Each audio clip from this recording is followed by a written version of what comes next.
त्यानंतर आता मालिकांमध्ये आता काय बऱ्याच व्यक्तिरेखा केल्यात. ऐतिहासिक मालिका मला वाटतं स्वराज्यरक्षक संभाजी हो. त्याची मालिका केली. ती गाजली, की त्याच्याबद्दल तुझं कॅरेक्टर बी लक्षात राहिले लोकांच्या. मग त्याबद्दल कसं काम केलं? म्हणजे जरी रोल थांब, छोटा तुला असला मी थोडंसं डिस्टर्ब करतो. कारण हां, काय आहे ना, आपण हा गप्पांचा कार्यक्रम करतोय. कारण हां. तू जेवढं बोलला तर मी कदाचित ते पुढचं माझ्याकडनं राहून उठून जाईल राहील. किंवा मला ह्याला काय बोलायचं होतं. बरोबर. स्वराज्यरक्षक संभाजीची एक म्हणजे खूप गमतीशीर किस्सा आहे तो. हं, हं, हं. योगेश जाधव त्यावेळेस तिथं काम करायचा सुरुवातीला हां. 2018च्या आसपासचा काहीतरी किस्सा आहे. बरं, बरं. आणि मी योगेश चांगला मित्र माझा. हं. मग मी फोन केला, "दादू काय चाललंय? काय असं तसं?" म्हणला, "काय नाही. तू काय करतो?" म्हणलं, "काय नाही." "ये मुंबईला ये तू. तुला इथं असं-असं एक सीरियल चालू आहे. हं, हं. त्याच्यात काही ना काहीतरी तुला काम मिळून जाईल." आता बरं ती टीव्हीवरती मी ऑलरेडी बघत होतो स्वराज्यरक्षक संभाजी. बरोबर आहे. आईला म्हणलं डॉक्टर अमोल कोल्हे यांच्या बरोबर काम करायला मिळणार म्हणल्याच्यानं चला काही का असना मागं बाला घेऊन जरी उभा केला ना तरी चालेल. बरोबर आहे. असं म्हणलं. पण आपल्याला जायचंच. कारण शेवटी काय होतं ना, की आपल्या छत्रपतींचा संभाजीराजांचा इतिहास बरोबर आहे. आणि आपण त्यांच्याच जन्मभूमीतून येतो, नक्की, पुरंदरच्या पायथ्यापासून. नक्की, नक्की. तर ते कुठेतरी होतं आणि मग मी ते गेलो. गेल्याच्या नंतर मग ती पण किस्सा ते ह्याच्यात फिल्म सिटीमध्ये शूटिंग. हं, कधी बाप जन्मात त्या फिल्म सिटीमध्ये गेलेलो नाही. हं. मग तिथे गेल्याच्या नंतर तेव्हा पहिल्याच गेटला बघ एक गेट आहे बाहेर संतोष नगर म्हणून एरिया हो, आहे. तिथे बाहेर. गेट आहे. तिथंच अडवलं. म्हणलं काय नाही अशाच्या ठिकाणी जायची. म्हणले फोन करा तिथं. हं, आता काय करायचं? मग परत योगेशला फोन. तर योगेश काहीतरी सीनमध्ये होता. हं. मग परत 5-10 मिनिटं थांबलो. परत फोन लावला. मग त्याने उचलला. हां, मग त्यांनी सांगितलं, "हां, पाठवा, पाठवा, पाठवा." मग आतमध्ये गेलो. तर तिथं गेल्याच्या नंतर पुन्हा त्या म्हणजे त्या हत्ती मैदान जे आहे ना, तिथला त्यांच्या सेटचा जो गेट असतो, त्याचा एक ते मामा म्हणजे आता चांगले ओळखीचे ते अजून आहेत खरं तर. तर ते चांगले ओळखीचे आहेत. तर ते सोडायला तयार नाहीत. त्यांना म्हणलं, "अहो," म्हणलं, "योगेश दादांनी बोलावले." "कोण?" आता बोंबलला म्हटलं, "आता काय?"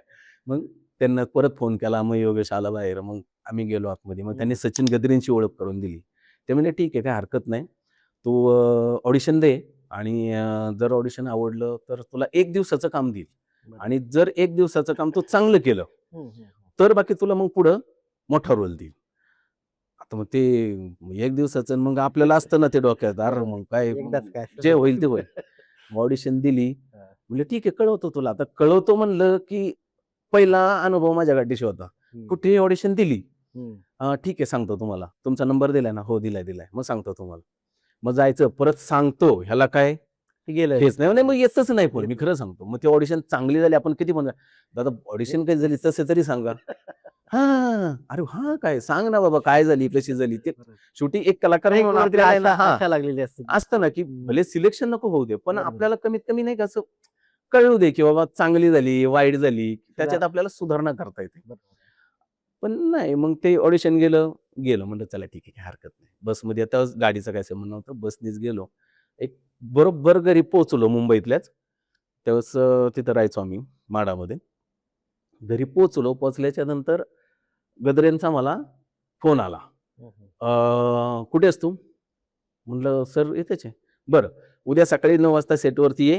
काळोजी कुंभार नावाचं कॅरेक्टर आहे आणि ते कॅरेक्टर तुला करायचं आहे." हं.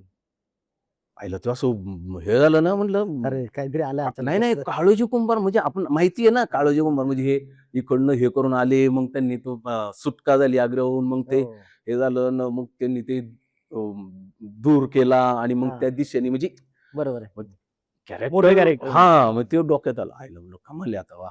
म्हणलं देव देतो तर नाही का हां. अशा पद्धतीने मी दुसऱ्या दिवशी फुल असा हे करून गेलो तिथं दाढी-बिढी करून. दाढी कशाला केली? म्हटलं अहो ते काय असंच लागत होतं नाही का? हां. त्यांना तर रोजच सांगत होता मी फुल दाढी-बिढी करून छान मी गेलेलो.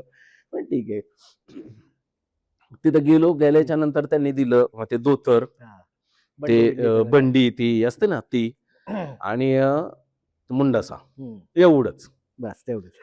एवढंच आणि बाजारातला सीन. छोटे छत्रपती संभाजीराजे आणि त्यांच्याबरोबर ते बाजारातून फिरत असतात. ते मडकी-बिडकी आणि मी मडकी विकतो. अच्छा. हां. हा तो सीन. बरं. बरोबर. त्या मडकी विकणाऱ्याचं नाव काळोजी कुंभार असतं. त्याचा आणि त्या दूरपेट करणाऱ्याचा काहीही संबंध नव्हता. म्हणलं आता काय हरकत ते केलं. डायलॉग होता छान. पण तो चांगला झाला. म्हणजे मला हां, हां. कार्तिक केंडे सर होते आणि आपले विवेक देशपांडे. बरं. दोघं पण होते आणि मला सांगितलं होतं, की विवेक सर हा सीन घेणार आहेत आणि ते खूप कडक शिस्तीचे आहेत. त्यांच्यासमोर चुकला, हां. की ते म्हणजे ते बरंच बरं. काय असं मी ते ऐकलेलं होतं. म्हणलं ते दडपण पण आलं होतं. हम्म. पण कार्तिक सरांनी खूप हे केलं, सहकार्य केलं. मग त्यानंतर बाजूच्या खेमचे असिस्टंट वगैरे होते. शिरीष, आता जो सखा माझा पांडुरंगचा हो. डायरेक्टर आहे, शिरीष खरात, हम्म. तो आता तो साताराचा असल्यामुळे त्याने मला अजून जास्त समजून घेतलं आणि हम्म. मला सांगितलं की नाही तुला काय करायचे राधे, मी आहे ना. असं करून मग त्यांनी ते पाठांतर आणि अमोलदादा बरोबर स्वतः अमोलदादा पण म्हणले, झालंय ना रे तुझं का पाठांतर? हो, हो. हो सर. असं करून. पण तो झाला सीन प्रॉपर झाला, चांगला झाला, मस्त झाला. आणि मी निघालो. ते एकाच दिवसात शूट होतं, गेलो. मग सरांना निघताना सचिन सरांना, गद्रे सरांना म्हणलं, "सर काय असतं?" "हो, हो, हो, हो." त्यांनी त्यांची स्टाईल, "हो, हो, हो." असं करून त्यांनी सांगितलं. मी आपलं आलो पुण्याला निघून.